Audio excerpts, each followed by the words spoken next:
Hello everyone, কেমন আছেন আপনারা সবাই? আজকে অনেক সকাল সকাল ঘুম থেকে উঠে রেডি হয়ে নিয়েছি, কারণ আজকে আমরা সবাই মিলে যাব তারকেশ্বরে।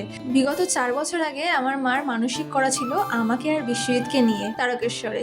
তাই জন্য অনেক দিন ধরে চেষ্টা করছি যে যাব যাব যাব, কিন্তু কারোরই টাইম হয়ে ওঠে না, না আমাদের, না মা বাবার, না দিদিদের। তো আজকে ফাইনালি টাইম হয়েছে, তাই সবাই মিলে চলে গিয়েছিলাম। আর ওখানে গিয়ে না স্নান করার একটা ব্যাপার ছিল, ওই জন্য আমি বাড়ি থেকে সুতির শাড়ি পরে গিয়েছিলাম, মাও তাই পরে গিয়েছিল, কিন্তু বিশ্বজিৎ স্নান করিনি, আমরা দুজনেই শুধু স্নান করেছিলাম। তারপর খুব সুন্দর করে পুজো দিলাম। আর এখন না মন্দিরের ভিতরে বললো আজকের দিনকে ঢুকতে দেওয়া যাচ্ছে না, মানে যেগুলো সরকারি ছুটি থাকে, সেদিনকে ছিল তো বগরি, তো সেই জন্য নাকি মন্দিরের ভেতরে কাউকে ঢুকতে দেওয়া যাচ্ছিল না, বাইরেই চোঙে জল ঢালা হচ্ছিল, সেখানেই জল ঢেলেছিলাম, খুব ভক্তি ভরে পুজো দিয়েছিলাম। তো তারপরে আমরা একটা হোটেল নিয়েছিলাম, মানে জাস্ট ওই 2-3 ঘন্টা থাকার জন্য, ফ্রেশ হওয়ার জন্য একটা রুম নেওয়া হয়েছিল। সেই রুমে বসে বসে আমরা চপ আর মুড়ি খাচ্ছিলাম সকাল সকাল। তারপরে খুব সুন্দরভাবে রেডি হয়ে বেরিয়ে গেছিলাম দুপুরবেলা খাওয়া দাওয়া করতে। দুপুরবেলা খাওয়া দাওয়া করে নিয়ে আমরা বেরিয়ে পড়েছিলাম, কারণ সন্ধ্যে 7টার মধ্যে বাড়ি পৌঁছাতে হবে। এত কথা বলতে বলতে আমরা দক্ষিণেশ্বরে চলে এলাম। দক্ষিণেশ্বরে এখান থেকে ক্রস করছিলাম, তখনই মনে হলো যে না, একটু তো মায়ের কাছ থেকে ঘুরে আসি। তো তাই জন্য আমরা চলে এসেছিলাম মায়ের কাছে। মায়ের কাছে গিয়ে একটু পুজো দিলাম, আর গঙ্গার পাড় থেকে একটু ঘুরে চলে এসেছিলাম। আর অনেক তাড়াতাড়ি আমরা বাড়ি পৌঁছে গেছিলাম, যেমন 6টার মধ্যে বা 6টা কি 6:30টার মধ্যে আমরা বাড়ি পৌঁছে গেছিলাম।